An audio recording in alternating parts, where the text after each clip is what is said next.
Hi guys, my name is Carrington Faulk. I want to talk to you guys about solving chronic absenteeism with gamification. We're going to get into later about what gamification is, but I'm sure you know what chronic absenteeism is. You've seen this in your classroom, you've seen it in many different classrooms, not only at your school, but around the country. Students aren't coming to class. So let's dive right into it. We know about the importance of school attendance. We all know it's important, but the real big thing about its importance is that, children who develop good attendance habits in early grades are more prone to maintain them throughout their school career and into the workplace. And look, we know jobs want people to be on time, and it's just a direct result of that. I work at Heritage High School in Newport News, Virginia, and just some quick stats. We have an enrollment of 1,330 students. Our absenteeism rate is high. As you'll see as we go through it, it's probably one of the highest in the district. We are fully accredited right now. Absenteeism is one of those big things that could have a school like us not be accredited. I mean, we weren't accredited for some time, and just were recently accredited. So it would be a shame for that to be the thing that stops us. And just some quick demographics. We are 84.8% African American. It's definitely the majority at Heritage. Each student gets free breakfast and lunch if they so choose. Our on-time graduation rate is lower than the division and even the state. And you'll see that when we talk about absenteeism, that affects students graduating on time. All right, so you look at some of the schools in the district and look at the school size. This is important when you look at these numbers coming up. Heritage does have slightly the smallest school size. So you look at this year, these numbers were taken on February 5th of this school year. And so you have students that are on target of missing 15 plus days, and we still lead in that area. It's not a good area to lead in. You look at danger alert, we're leading slightly there as well. And you also look at the excellent, we're not leading there. So it's a problem. And this is February 5th, which is pretty much around half the year. And so it's very important that we get a handle on this. And you look at the numbers, we're 184 as of February 5th and leading the district again in absentee rate. And this is students who are missing school. I mean, they're literally missing school. And so who is this student? Who is this student that is chronically absent? Who are they? Who are they? And so it's important to note that, look, this could be a male, this could be a female. It's not just one gender that's doing this. And it could be any ethnic group, African American, Asian American, Caucasian, Hispanic. Look, Heritage is mostly African American, but I'm telling you, it's an epidemic. It's an epidemic. And students who are frequently absent, they're known to not have positive relationships with their teachers. They believe their teachers aren't concerned about them and view their class as boring or a waste of time. How can we better engage them? Hint. And then this is taken from a student. They said when you skip school, it's like an addiction. You skip it so much that you're like, what's the point of going? Even if you want to be in school, after a while, it's not fun anymore. You're sitting there watching TV, all the stuff that was fun when you're first skipping gets a little boring. And then you're like, I should have been in school. It would have been more fun. There's this block that keeps you from going. A kid knows their life's going down the drain. But if you don't like your school and then you skip so much that you're embarrassed to go back, then you just don't go. How can we give them more value when they come? And then why is solving chronic absenteeism important? Chronic absenteeism impacts large numbers of students, and not just the absent. That's important to note that people that aren't absent are being affected. So on a national level, 5 to 7 million students are chronically absent from school. Huge number. And you'll see the impact of that later. And then chronic absenteeism is the #1 predictor of a student dropping out of high school. And you'll see also later that that's a point with accreditation, you have a high dropout rate. That's going to affect you too. When you're in school, you're able to get that instruction. You're able to get that time with the teacher and to really grow as a student. And the student attendance is a crucial topic in today's public school system. We're getting ready to get into that. But before we do that, it's very crucial to look at what the impact of chronic absenteeism brings to us. And we're going to break it into 5 different categories: family, school, community, student, and the economy. And so if you look at family, the family structure, father's occupation, mother's work status, and free lunch status all increase the likelihood of chronic absenteeism. Hey, you see that there's a high percentage of single parent homes at Heritage High School. And so, and that's around the country as well. So this isn't just a school specific thing. This is a national, really a global thing. And then you look at the school, students who are frequently absent from school can lower their chances to achieve academically by receiving fewer hours of instruction, consequently performing more poorly on exams and falling behind their peers. So you see that all the time. We talk about that student was talking about not coming. You feel embarrassed, and then you probably more embarrassed. You come to class, and you're just not on point and on par with your peers. And then you look at the community. The costs to the community include higher incarceration rates, higher rates of individuals qualified for free food programs, and higher rates of public financial assistance. Hey, look, it's a government-funded thing, but look at Heritage. We do have a free lunch and free breakfast, and so you're looking at kind of our population as a whole. Look, it's affected, and that's why it's such a big thing at Heritage. And then the student, chronic absenteeism is a strong predictor that a student runs a high risk of developing problems of substance abuse, which further hinders their ability or desire to attend school.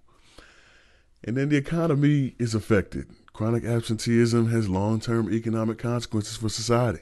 Truancy is costly. For one, absences in the public school system can impact a school district's budget. And we're going to get into that. And so we look at these revised standards of accreditation. And the Virginia High School accreditation matrix is broken into now these level 1, level 2, and level 3. Level 1 is going to be at or above standard. Level 2 near standard or improving. And then level 3 is going to be below standard.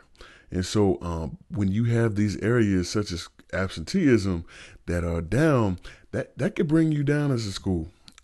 You could literally have great SOL scores. And we do at Heritage. Heritage, we're passing tests. We're hitting benchmarks.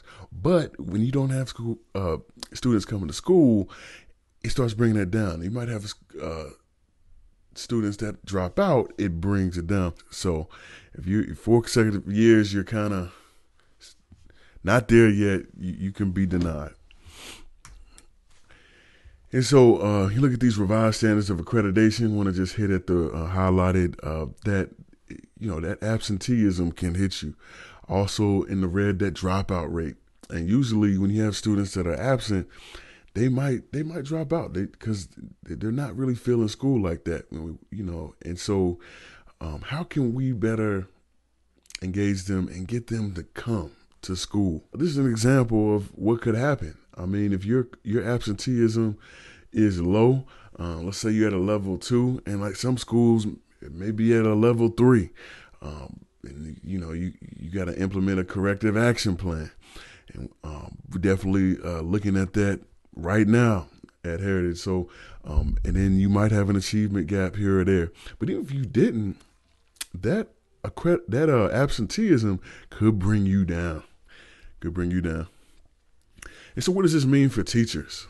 So a teacher must enforce regular school attendance in their teaching by incorporating a wealth of experiences into their courses.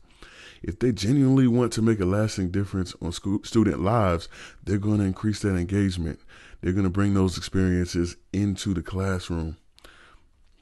And then children are unlikely to avoid school if they feel safe, comfortable, cared for, and engaged in a productive and rewarding activity.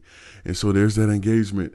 how can you engage these students, and then help them to help you and to develop a relationship with you in that way and keep them coming to school.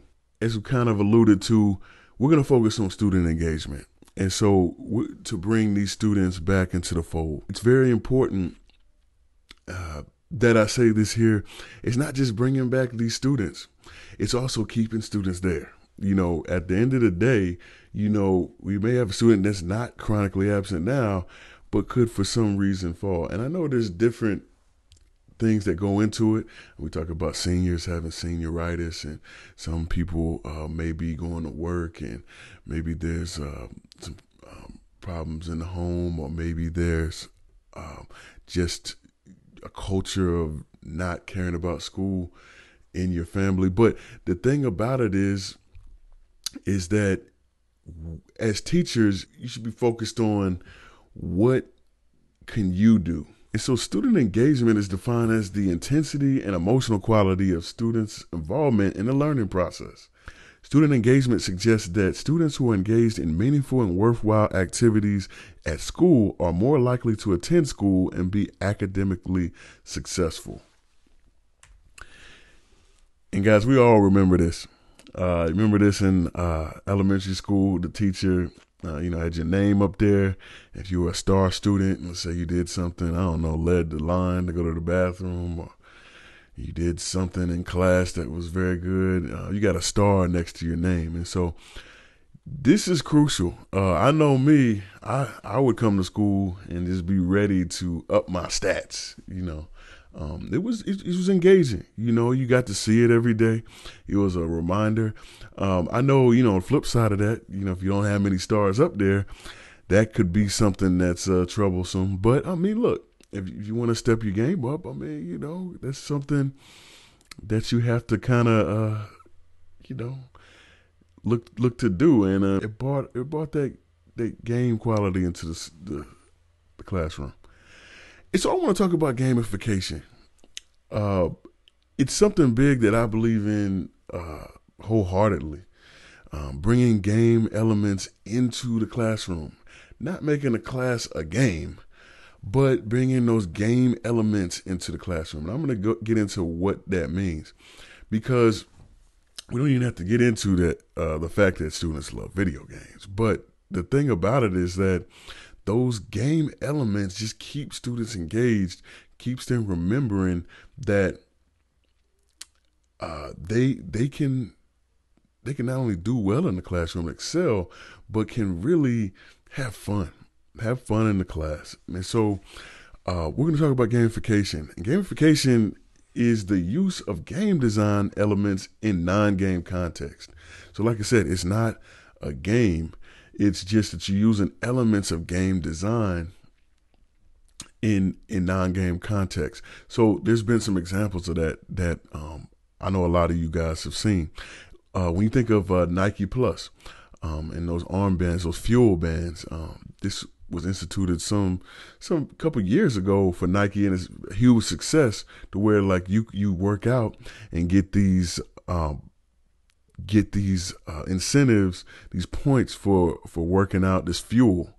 And then so this would permeate throughout your whole day. You could get your steps in or whatever you need to do, and you'd get these points, and then you know that, hey, I'm working out during the day. Nike's calculating this. It's like a game. So, and those are those game elements that they've added into working out or walking to school, or just walking in the park with your dog. And so some other things are Foursquare. If you've ever done Foursquare, those game elements of checking into a restaurant, like when you go out, or checking into a movie theater, or just and then just being known on social media that you're a person, you're a foodie, or you're someone that's, you're out on the town, you're painting it red, and you're really engulfing the culture of the city. And we've all done frequent flyer miles if you've done any traveling. So that's a game element, because you're trying to compact all of these miles so that you could get some money or points off on the next flight.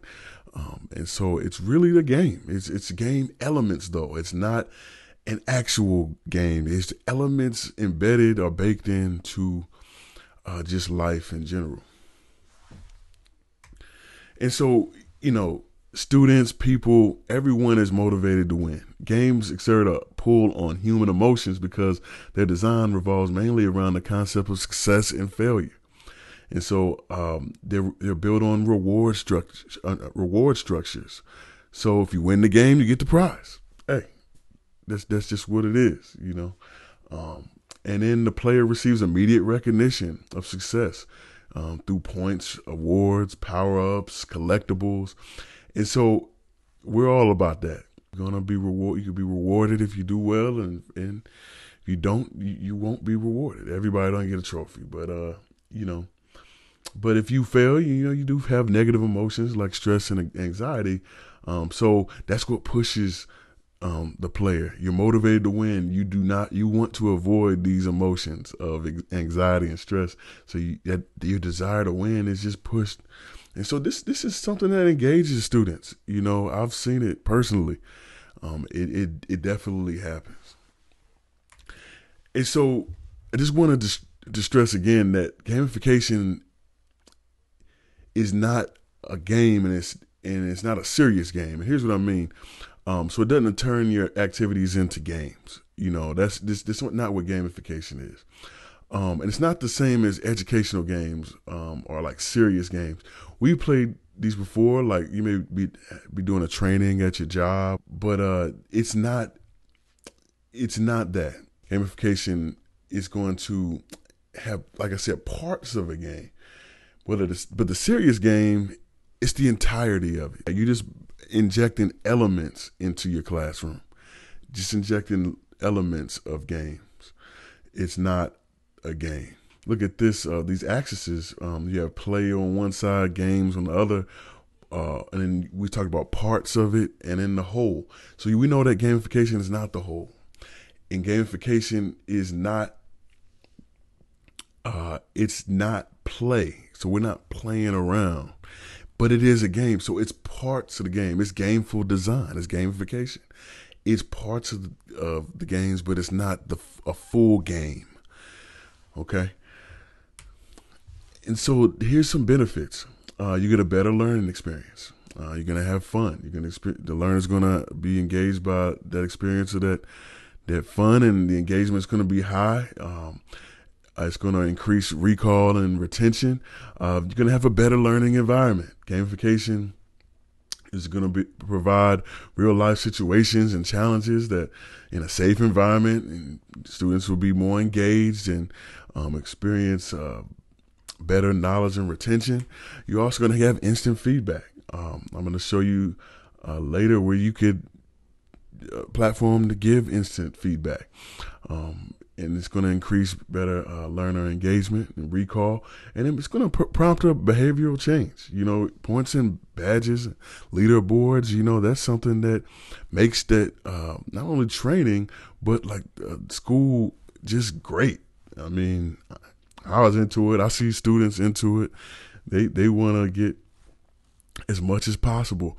You could even give out candy. That's something that teachers traditionally do. And then it can be applied for most learning needs. And different students have different needs, different motor skills. You can teach different soft skills, awareness, creation, compliance. And then it impacts the bottom line. It creates a better learning experience, higher recall, as we talked about, and retention. And it creates a significant performance gain. We talk about tests and attendance rates, as we're talking about here, trying to increase attendance to classrooms and to schools. And so that's the bottom line here. We want to increase that gamification in your school, in your classroom, increase attendance, so that we can get those chronically absent students back in the classroom, and you can look at it and keep the students we already have and keep them in there.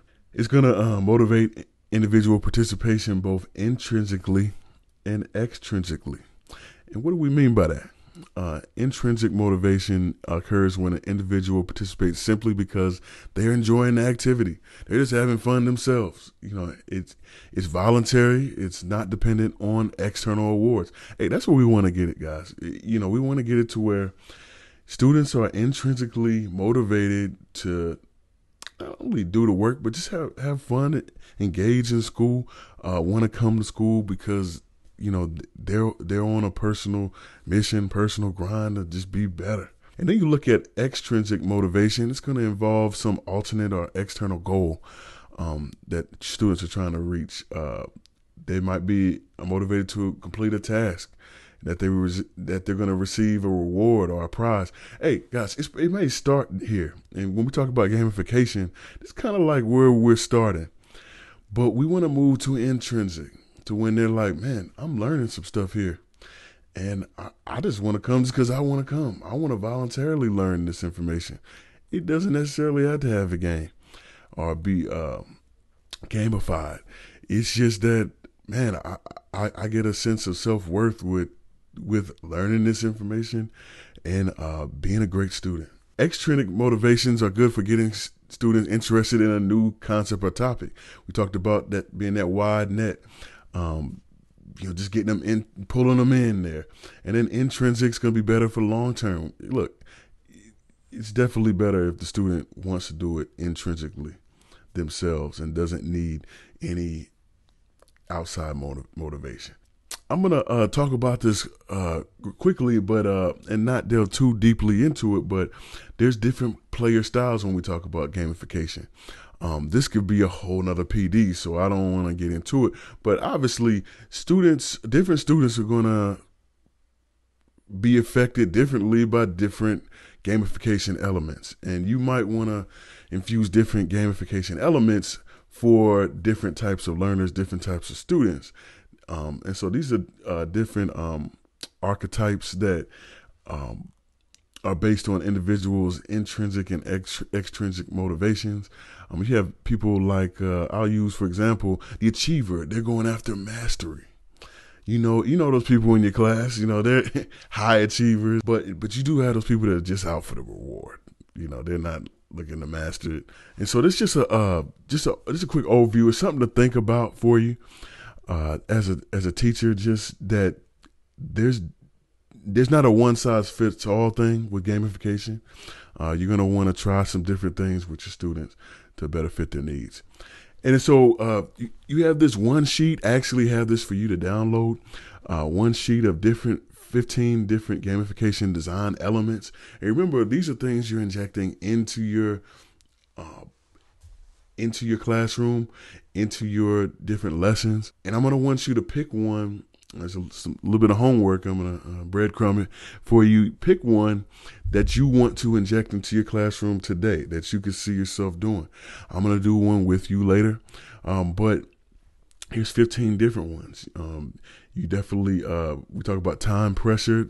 Hey, when you do different things, maybe put a time limit on students. Number 4, talk about competition.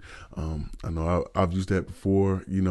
Students love competition. Some don't. And a tried and true one, number 15, prizes, physical rewards. And so which one could you use for your classroom?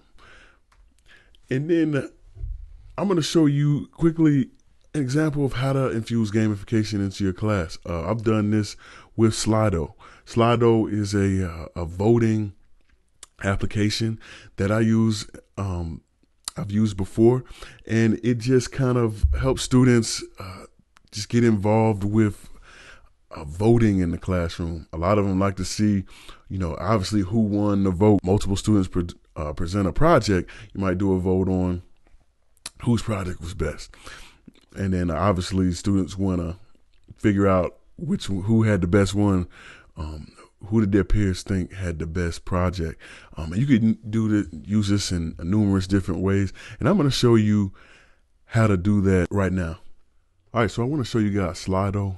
It's an audience interaction platform used for live Q&As, polls, things for meetings and events. But I've used it in the classroom to basically gamify the classroom.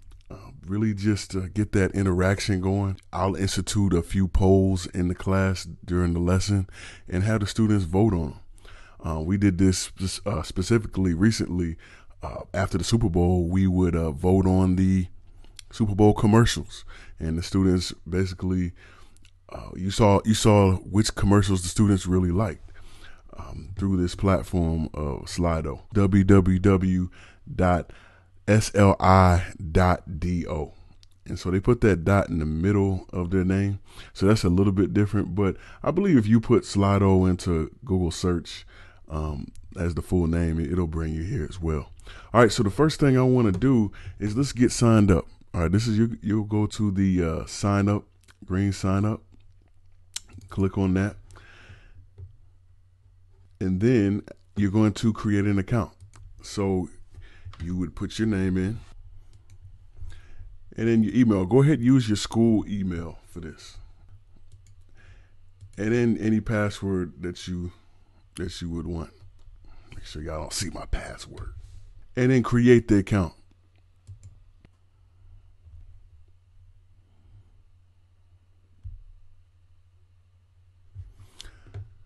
All right, so as you can see, I'm logged into my school account.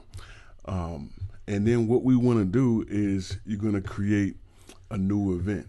And so along with just create a new event, you might have some past events. And that would be some events that you could use polls that you've used in the past. And so, but today we're going to create a new event. And then we're going to go edit the details for that event.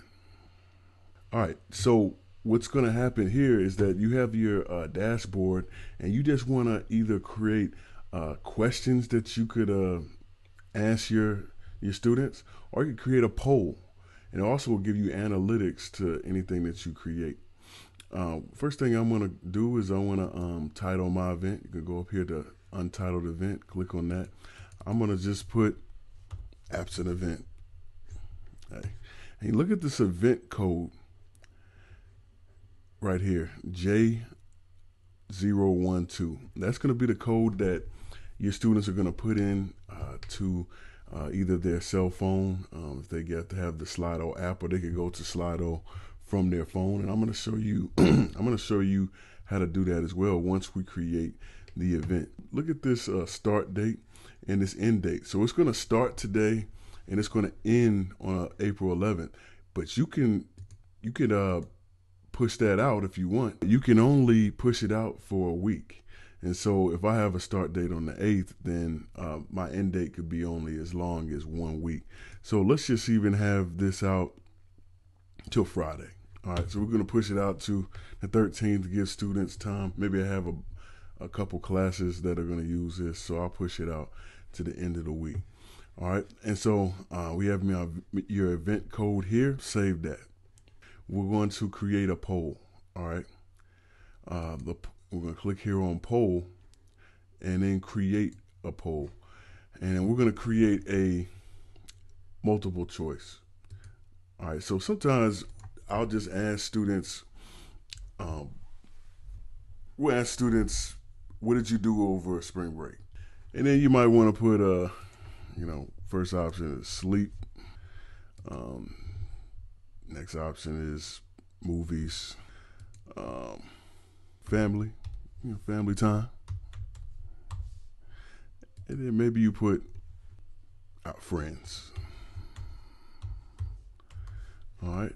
And then you go ahead and save that. So we have this poll number is J012. Then we want to activate the poll. We're going to push this play button right here. All right. So you see what pops up on the side over here is that it has the percentage of your students on which one they picked. Did they sleep over break? Did they watch movies over break? Did they hang with their family, or did they hang with their friends over break? And so we'll see how that looks coming up very soon. You can deactivate the poll here. It's that same button that you activated the poll. If you press that stop button, then that means no students, nobody will be able to answer that question. But we want to activate it, so we're going to go back and activate it. The other thing is here you have results visible. You can make them not visible. This is very important for when you may be at the up there in front of the class and you have the results on the screen, but you don't want to show the results just yet. You want people to just answer and not be affected by groupthink, or if they see that one is getting a lot of the vote, they may pick that, but they may not really want that. And then voting is open now, but you could also lock voting as well. We're going to keep that up. So I'm going to show you how this looks for possibly your student or yourself. All right, so we're back at the login page, and a lot of your students will see this. I wouldn't think that a lot of students would have a Slido account, but they don't need an account to be part of the poll.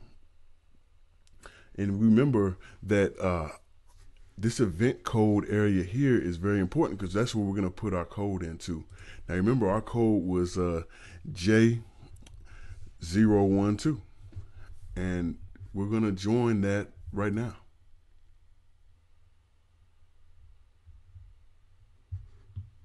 And you see that the poll comes up. It says, what did you do over spring break?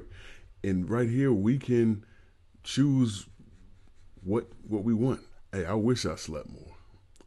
Also, I'm gonna put that at home with the family. That was a big thing for me. So I'm gonna click family, and I'm gonna send that. Okay.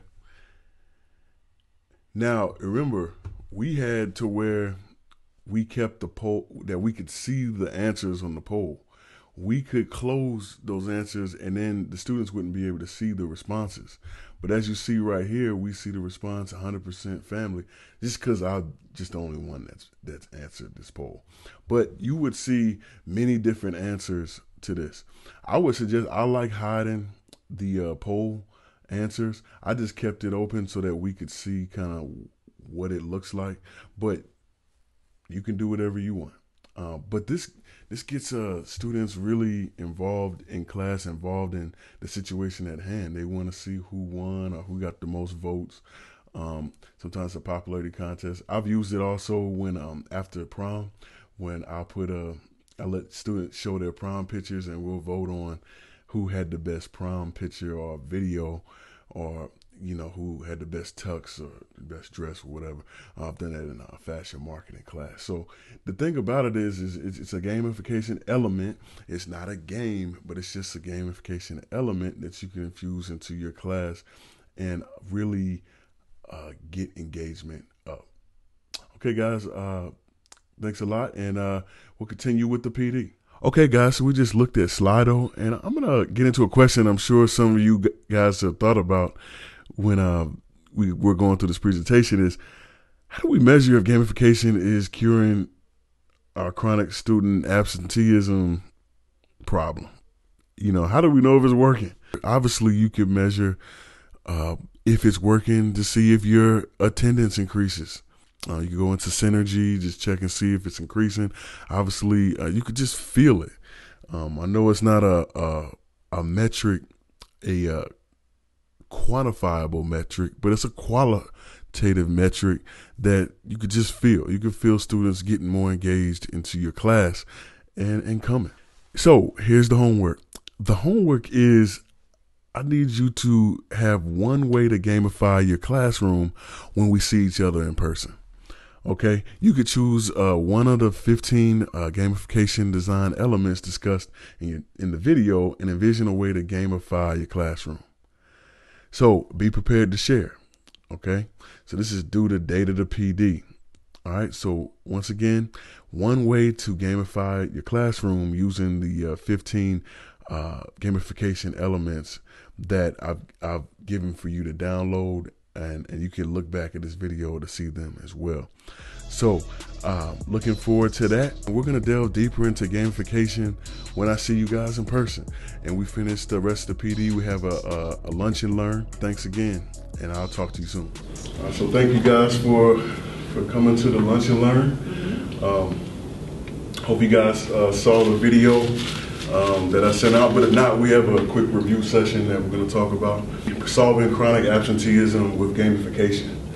And so we'll talk about chronic absenteeism, also engagement and gamification as well. I see you guys have got into the Panera over there. There's some coffee and bagels over there. Appreciate it. A little bit of cream cheese. Thank you. Yeah, no problem. Can you guys go along and just say your name and what you teach? Okay, Justin Bishop, in the STEM Academy, programming, advanced programming, modeling and simulation, as well as digital visualization. All right, Crystal Epps, I do calculus and algebra 1. Roger Monroe, and I teach geometry. Perfect. All right, so just a quick review. The video talked about the importance of school attendance. And we know that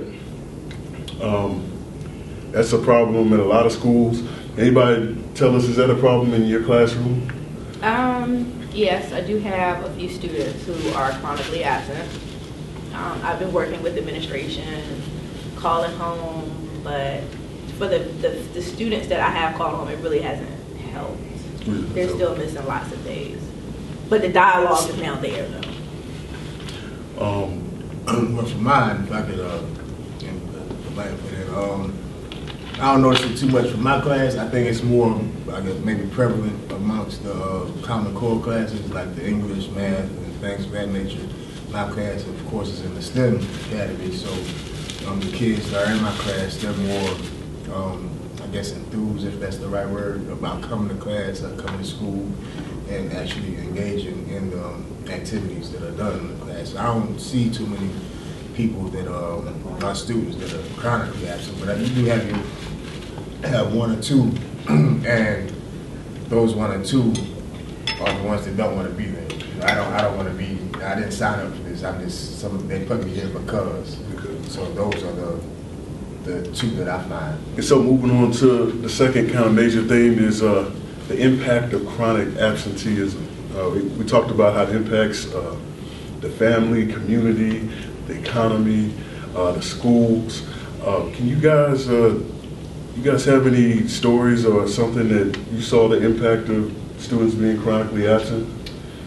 Well, I see the impact of chronic absenteeism as a child not being able to get the grade that it wants, or in some cases, a senior, if they're chronic absent, they can't graduate.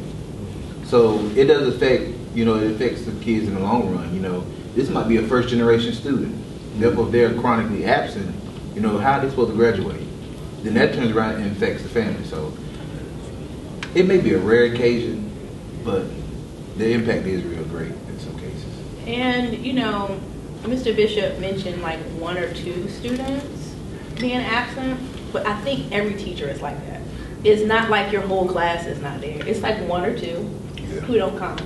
And when you add it up, if everybody has one or two, then that's where the problem is. Because we think like, oh, okay, it's just one kid. Even if we have called home, you're not really looking at it holistically. But with the ones that I've had, a lot of them have transportation issues, meaning they're not, it says that they're on our roll with like their address, right, but they're not staying there. So they have issues, like they may be staying with the aunt right now because home isn't right. So, or they're staying with a friend. So I've had kids tell me they can't get to school. And when they do get to school, it's like third or fourth period. So a lot of the ones who've missed, like, I don't really have chronically absent kids like later in the day. My issue is in the morning. Yeah, that makes sense. So it's either they're chronically late or they're chronically absent. That's interesting. And sometimes with the parents not even knowing that they missed the day, because I've called there too, and you've had parents who assume their child is going to school. But they're not there. They're not there. Now, do you think engagement can help student retention, and help them to come to school? It's kind of like the third thing we talked about in the video. Well, when you think about engagement, you have to be there. And if a child is absent, then when they do come back, they may be lost in the information that you're giving. Therefore, they can't get engaged because they don't know what they're doing. But for the kids who are there, their absentee rate is low. because they are engaged. They are interested in the class, but the kids who are not there, we got to find a way to reach them so that they will be motivated to come to school. And that's a major theme here too, is solving chronic absenteeism isn't just about the students that aren't coming, it's about not letting go of the students that are there. And so, of course, like students love video games and things like that, but what have you guys seen with gamification? And I know from the video, just putting elements of games into your lessons, does that help? For the students that are absent, when they do return, Mr. Monroe made a good point, is that they're lost and don't know what's going on. Yeah. So you're just not going to stop the whole class for those 1 or 2 students that haven't been there. What I try to do is after I finish, the lesson, for those that have been there, this is what's going on today, this, that, and another. I try to pull the couple of students to the side, whether it's 1 or 2 for that day, and be like, hey, what's the issue? 1, why are you late? And 2, number 3, you keep being late and you're not going to pass the class and get the grade you want. So number 4, I'm pulling you to the side now to try to catch you up, let you know what's going on, what you've missed. If you have any other questions, afterwards, feel free to see what, and then we'll try to get you back on the right track. Perfect. And then it's up to them. That's out of my hands. I gave you the opportunity, and I sent you, brought you to the side, told you what you need to do to catch back up and get back on the right track. Now it's up to them. I can push them, but you can only push them so much. You want to help a person that wants to help themselves. So. I have an issue with. I saw the video, so I liked the whole notion of giving, because I think really what gamification does, it gives students a voice. And it doesn't have to be me speaking to you all the time. I have some type of role within the classroom. The teacher cares about if I vote on something, or if I, do a challenge, or I do something online. It just gives students another way to have a voice within the classroom, which helps planning. So that part I get. But going back to our issue here at Heritage, if I've missed Mr. Monroe's class, I turn around and miss Mr. Bishop's class, and then I miss my class, then it becomes very overwhelming for the child.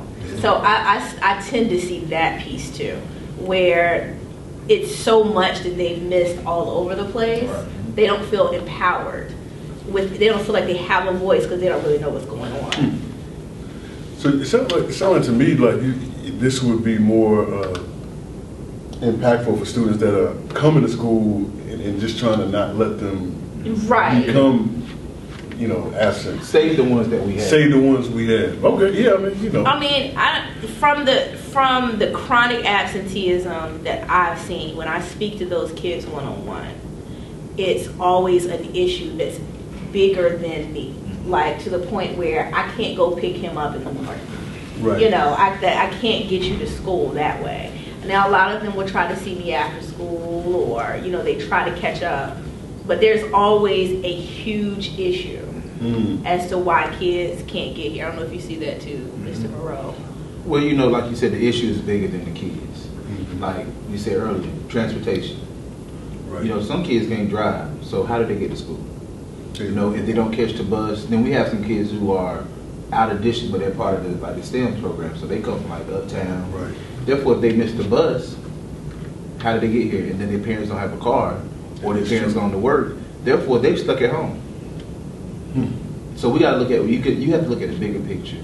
Do we penalize the kids for things that are out of their control, or do we find a way to help them? And the funny thing is, no kid wants to be a failure. Like none of our babies, I really haven't. I mean, you hear the ones that say I don't care, but that voice is not as strong. I don't care. It's always, man, I don't really care. But you really care, because no one wants to get an F. I do like this because it is a step in the correct direction. Because this is something we really haven't. We haven't done any school research. There's research about it, but school research. It'd be really interesting to see the ones who are here. Is this making an impact? A difference? Does it make a difference? And you have to get staff buy-in. That's a whole different piece. Because a lot of people like to run their classrooms the way they want to run it. Yeah. They don't really want you coming in, even though when I saw gamification, I really thought it was like a bunch of games, like, Yes, and it isn't. yeah. And when I saw like how you broke it down in the video, like, okay, this is really, I could do a voting poll. Yeah. That's something I could do, or I could do whatever one of the other ones you had up there was 15. I can't remember all of them, but I could do something like that. I didn't think about that as gamification. Yeah. So the actual terminology would really have to be redefined for our staff. Yeah.